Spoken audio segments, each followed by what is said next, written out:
बे थांबाय हनै गारि थावानो जोबना होबाय नै जोंना ड्राइभारानो मिन्थिया गावनि थाव जोबनायखौनो hi guys welcome back to my channel नोंथांमोनखौ आंनि बिजुलि नार्जारि इउट्यूब चैनल फिन खनसेबो बरायबाय स' दायो आङो न'आव दंफैयो आरो ओमफ्राय नै देलायखांखाबाय दायो आं मोनसे जायगायाव थांनो नागिरदों जयमागुरियाव थांगोन आरो गसाइगाव जयमागुरि दायो थांनो रेडि जाबाय आं दा टाइमा 11टा बारबाय आरो सान्दुं गोसाथारना थांसै आं बिदिबा लोगोफोर बेग लाखाबाय नै जा गरम आयौ फैदो नै माबायदि थादों बे ओइ थांफायो नों हा थांफायो फैदो आया मानो थांगो थांबाय मासेबाव नै मासेया उन्दुगासिनो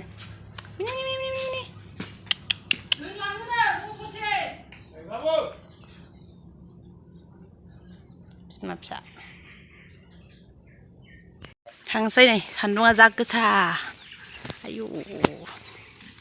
साथाबो गैबावासो साथा लायासै आं बासजोंसो थांखागोन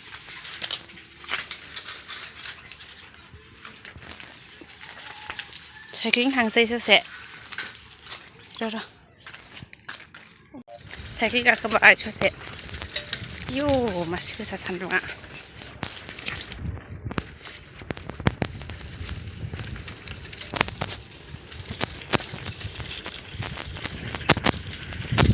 नै स्कुला जों लागोना एलपि स्कुल ओहो थाङा बैयाव थांनो गोदो जोंनि बेयावनो फरायदोंमोन एलपि स्कुल आवजार बिफां जा गिदिर जाखाबाय जा गोबाव जाबाय बियो आयु लामायाबो नै हाब्रुजोब इदिट खालामनानै दोनबावो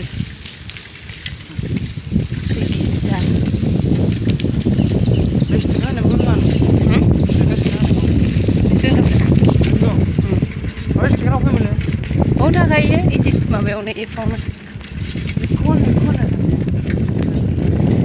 माइ गायजोब्बाय नै मालाय गासिबो हाजोब्बाय जोंना हायाखै दाबो ओइ लासै सालाय आंहा मबाइला दा गलांदों दै थाजोबो एसे अखा हाबाथाय ओरैथिं आरैथिंबो बेजोंबो गायजोब्बाय नै फाथो फोदों थाबायबाय आंनि ससेनिफ्राय गारि नेहैसै दायो फंबाया ससे दोननानै थांबाय लामायाबो बारा मोजां नङालै सान्दुं गोसाथार जानो साथा लाबोआखै आं गोलोमजोब्बाय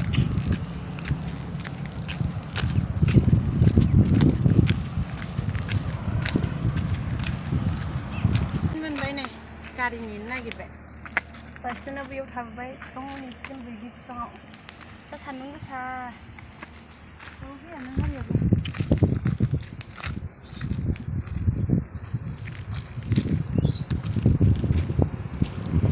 गारियानो गैया दाबो दसे नेथ'नांसिगोन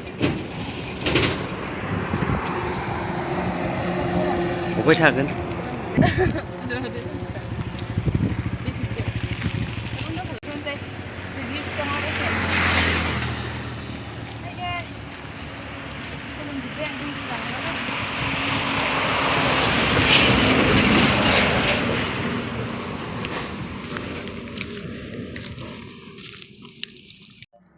बास स्टेन्डआव दसे जिरायबाय आंनो बैग्रि बिफाङाव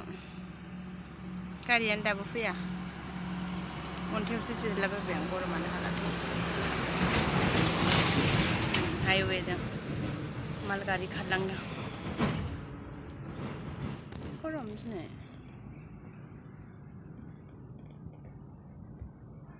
नै बास स्टेन्डआ बेसोमोन जों लागोना ओमफ्राय गैला गोबाव जाबाय गाज्रि जाबाय मा होनो बारहुंखा बारनानै थिङानो उरायलांजोब्बाय गैया ओमफ्राय बानायफिनासै ओमफ्राय बिदिनो बिफां सायावसो थानानै नेलाबायनो आं आरो गारिखौ बिथिं थाबायबोदोंमोन आं बे भडाफन टावार जोंनि गामिनि ओमफ्राय हन बे जाम्फै गोदोबावनो दुगैयोमोन उन्दैयाव दाथ' गैला नैबे दालां गोदान बानायबायना बेनिखायनो माने दैया फिसा फिसा जाबाय आरो फबलाजोब्बाय माखासे लेथ्रा जाजोब्बाय सिगांथ' बिदि नङामोन मोजांसोमोन बे दुब्लि हा बाव गाखोनोसै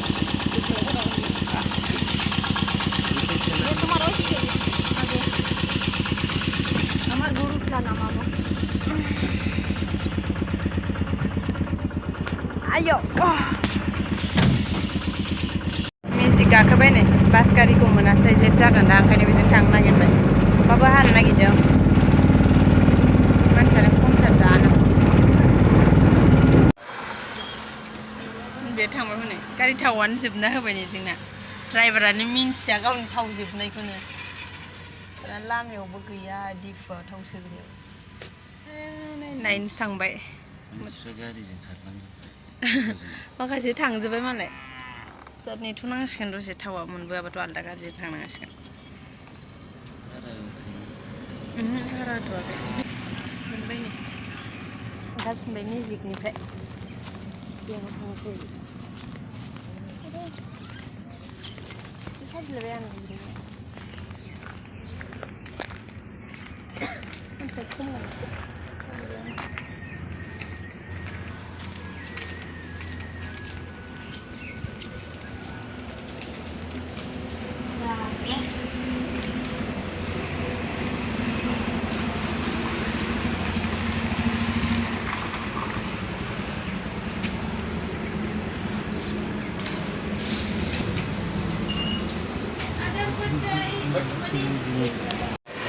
फैसा लांफैदोंमोन बेंकआव नै थांफिननो नागिरबाय जों ने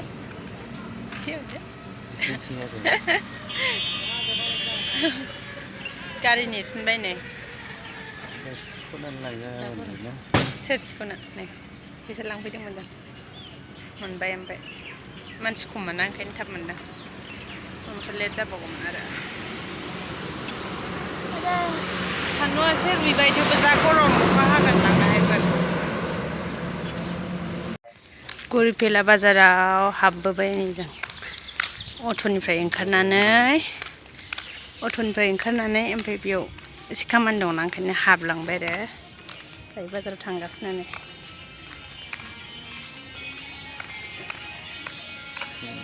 जा गरम दिनै शुक्रबारावसो गुरिफेला बाजार जायो दिनै मा बारायमोनलाय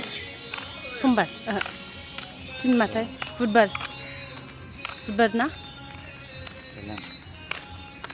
बुधबार दिनै माने बाजार नङै खालि आरो शुक्रबारावसो बाजार जायोना मानसि जायगायानो दखान जोबनाय गासैबो बन्द जोब दा टाइमाव 12ता बारबाय ओंखाम जाहैजोब्बायदां बन्द' ना अबिनानै बिसिना जानोसै गोदो स्कुल हाबबा बेयावनो बाजार जाबाय थायोमोन जों खम मोनो गुरिफेलायाव जिनिसफोरा बायबा बेयाव दखानाव माबा जालांनो नागिरबाय ओंखाम उखैबायना आरे कारेन्ट गैया नामा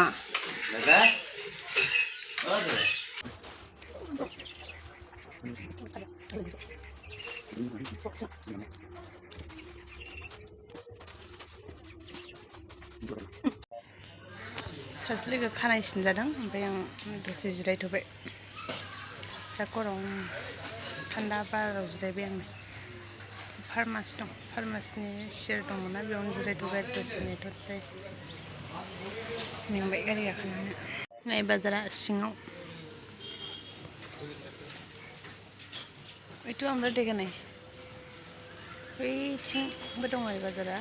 नै साइडजोंसो खिन्थु नैबे गेजेरावबो दंबावो गुवारानो एसे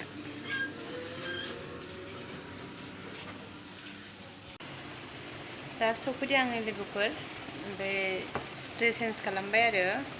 अखाया आं सफैसान्दि हायासै आं न'आव सफैनायजों ओमफ्राय हानायजों आरो सिजानो गबाय आरो दाथ' लांखायाखैमोन आं